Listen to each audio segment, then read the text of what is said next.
Hello again and welcome to another Mordy and Glory bolt action video. In today's episode we shall be casting our ever critical eye over another bolt action unit. And we shall be traveling to the land of freedom fries and democracy once again. It's time to take a look at another tank from the United States of America. And we're going to go for a big one. We're going to go for a jumbo one. I am, of course, talking about the M4A3E2 Sherman Heavy Assault Tank, also known as the Sherman Jumbo. Originally designed as a stopgap measure, the Sherman Jumbo is basically a regular Sherman, which they bolted everything they could onto it, including the kitchen sink, to try and make it a bit more survivable. And it actually turned out to be fairly decent, at least in real life. But what about on the tabletop? How does this beast translate into games of bolt action? Well, there's only one way to find out. Let's have a look at the good, the bad, and the ugly of this tank.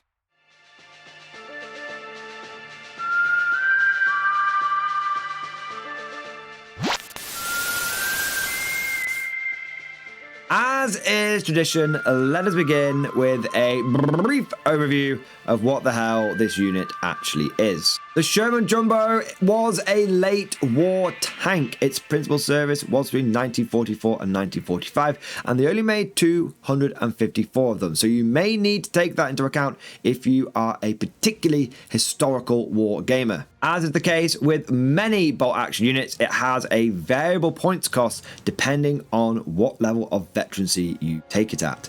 If you take it as inexperienced, it will only be a paltry 212 points. That's an absolute bargain. Take it as regular, it goes to a more middling 265 points.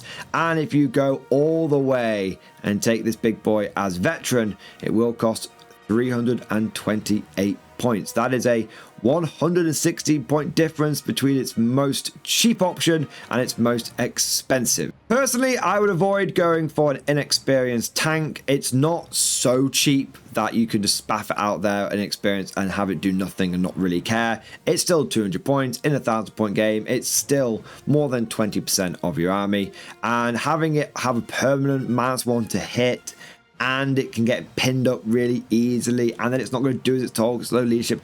Avoid inexperience unless it's narrative. Regular is a good middle ground, probably the one that most people would go for because it's not expensive, not cheap, decent leadership, ignore some pins, don't have the -1 to hit for being inexperienced. But I would not discount veteran. 328 points for a veteran tank is not so bad at all. You ask the Germans if they could get a tank for 328 points and it'd be veteran and be actually good, and they would laugh at you. Normally when you look at German heavy tanks that are veteran, you're looking at 400 points plus. So this one might be expensive inside of sort of the American sort of tank core. And bear in mind that no matter what tank you go for, you do get the same weapons on each one. A turret-mounted, gyro-stabilized medium anti-tank gun with coaxial MMG and a hull-mounted MMG, giving you a nice variety of anti-tank and anti-infantry punch. Remember, again, going back to that veteran thing, if you're veteran, then your gyro-stabilized turret rule kicks in, which means that you can move and shoot this tank without penalty. That is a huge advantage in bolt action, and it's even more so on vehicle. Being a heavy tank, the Sherman Jumbo has a damage value of 10 plus. As we said in the Pershing video, if you've not watched that one, I'll make sure there's a link to it at the end of this video. Being a heavy tank makes you pretty durable, but not invincible. Light AT guns, low velocity AT guns, anti-tank rifles, HMGs, all of those you're pretty much immune to, especially at long ranges. But against medium anti-tank guns, light anti-tank guns in half range, and definitely heavy anti-tank guns, you will find your mighty Jumbo Sherman surprisingly fragile. Remember, this is bolt action. Vehicles can be popped in one shot. There's no wounds, there's no hull points here. Vehicle damage table, your prayers to God. Long story short, don't go banzai charging this down the enemy throat. Use it as you would any tank. Let it use its distance as a fire support platform, somewhat mobile, and let ranger modifiers be your main armor and have that heavy armor be a good solid back. Unlike the Pershing though, the Jumbo Sherman has oodles of special rules and weapon options. Firstly, you can add a pintle mounted HMG on the turret for 25 points. If you go regular with this thing, that's almost an auto include. Just because you're only spending 265 points on it, bang on a HMG, and you're going to have even more firepower, just as long as you use it at the end so you don't get screwed over by the pintle rules. You have a great time. You can exchange the 75mm medium anti-tank gun for a 76mm medium anti-tank gun. Now, you might think that the extra millimeter doesn't mean a huge amount, but let me tell you, every millimeter does matter. And if you do go for the bigger gun, you get a heavy AT gun. This is going to give you extra punch when shooting against other enemy vehicles, and I think makes you a proper heavy tank. Also, you will lose the high explosive value from the 75mm, but then because you're a heavy anti-tanker now, you still get a 2-inch template either way, so you're fine. Speaking of which, we get to the special rules. HE, the 75mm gun does a 2-inch blast template rather than a 1-inch blast template. That's pretty much the same for a lot of allied tanks, especially a lot of the American Shermans. It's really good. Considering both actually as an infantryman's game, having a medium AT gun which can still do great work on big blobs of infantry is very, very tasty. Then we get to some other special rules which aren't so tasty, which is easily catches fire. If a roll on the vehicle damage table results in the vehicle catching fire, you add D3 pin markers rather than just one before taking the morale test. This can be absolutely lethal. You could get hit by a light anti-tank gun on your front armor, and they glance you on a 6 to pen, and they roll 6 on damage, and you end up taking 4 pins. On a regular Jumbo Sherman, that means you'd have to roll a 5 or less unless you get knocked out. Easily catches fire is a really frustrating rule, and it's a shame that this thing has it, because it means that even if you get glanced, you've got a good chance of dying, as we just said, but it also means that if someone penetrates your armor, like a German tank with, I don't know, a heavy anti-tank gun or super heavy anti-tank gun, they do have them, then it's not 50% of the time you get knocked out when you get penetrated. Realistically, it's 66% of the time. Because a 1 or a 2, you're going to be not happy, but a 3 is going to catch fire on the pen table, and a 4 is going to knock you out. And a 3 with easy catch fire is essentially getting knocked out unless you're very lucky. So the Jumbo Sherman is tough, but it's, like I said, the best thing you can do with this thing is not let it get hit. Because if you get hit, there's a good chance you're going to go up in flames. You also have another special rule, which is also a debuff. Slow. A Sherman up armored to a heavy tank is slow. Its move is reduced to a 6-inch advance and a 12-inch run.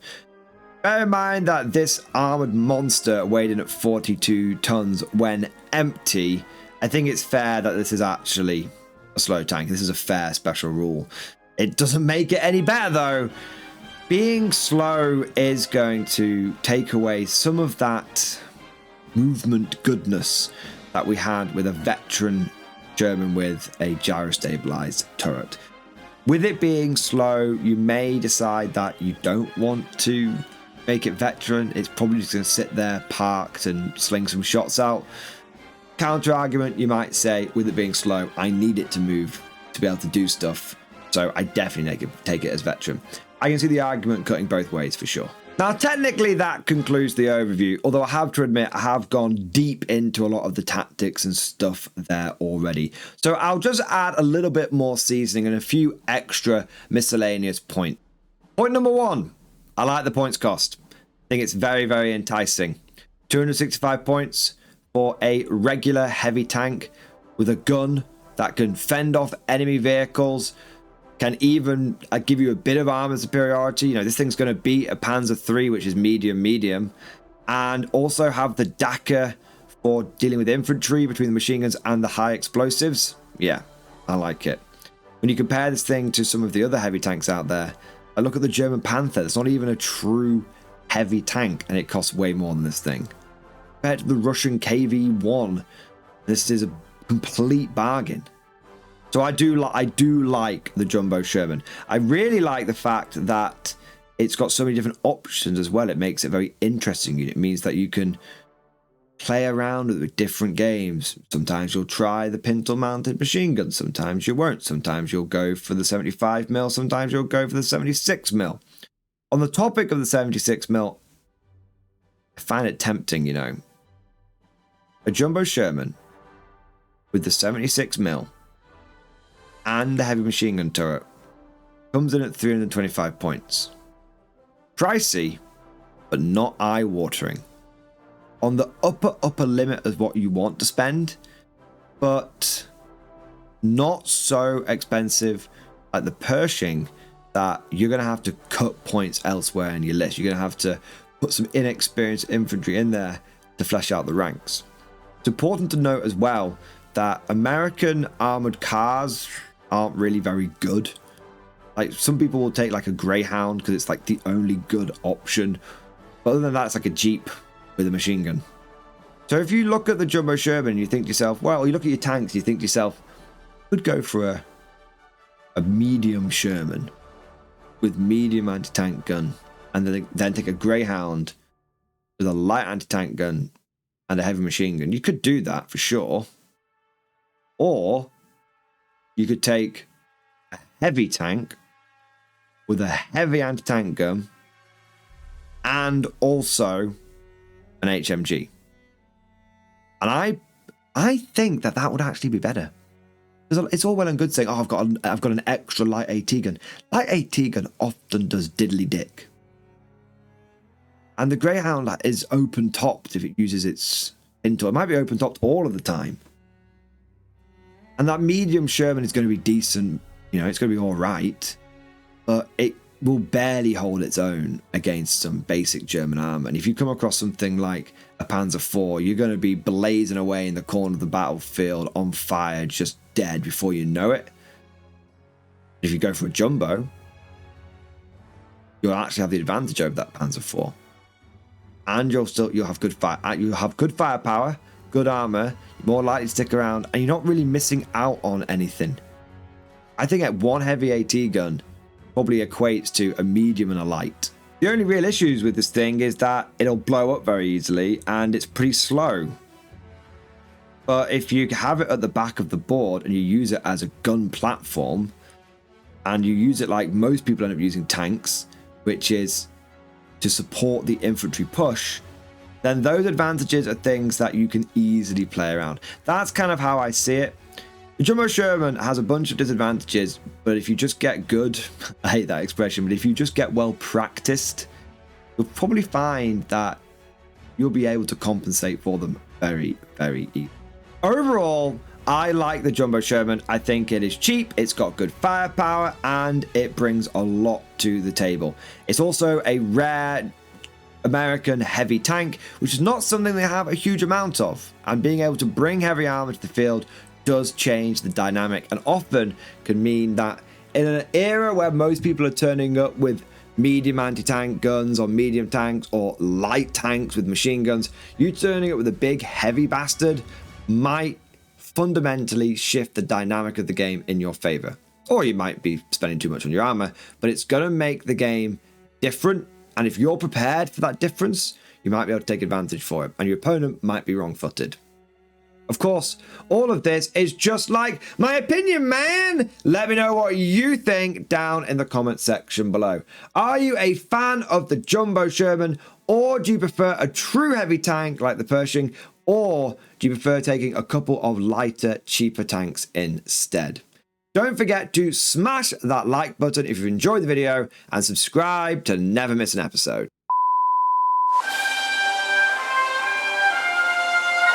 Would you like to know more?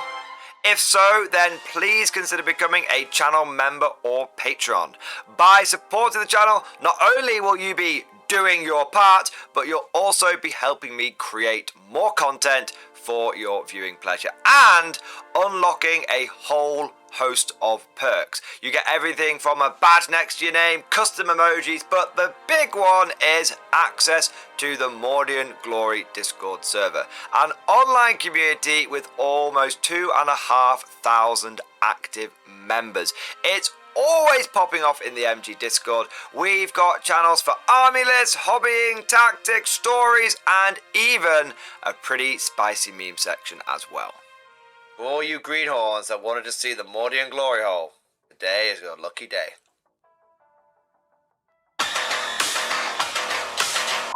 And joking aside, I do want to say a massive thank you to all of the current channel members and Patreons. You guys are amazing. Truly the lifeblood of the channel. I could not do Mordian Glory full time without the incredible and generous support of my members. So thank you guys so much. And last but certainly not least, I want to say a personal thank you to all of my top tier Patreons.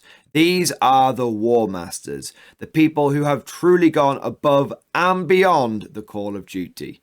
So a heartfelt thank you to Alex Dengal, Bon Vert, Mad Larkin, Marcus Roberts, Mark Panconi, RJ Scorpion, Swordfish Trombone, Try Again Bragg, John Stubbs, Nick Walsh, Diesel Fox, and August Barney. Seriously, guys, thank you from the bottom of my heart. Your support is incredible and it makes a huge difference. Thank you so much. That's all for now. Hope you've all enjoyed today's video. And of course, as always, I'll see you guys next time.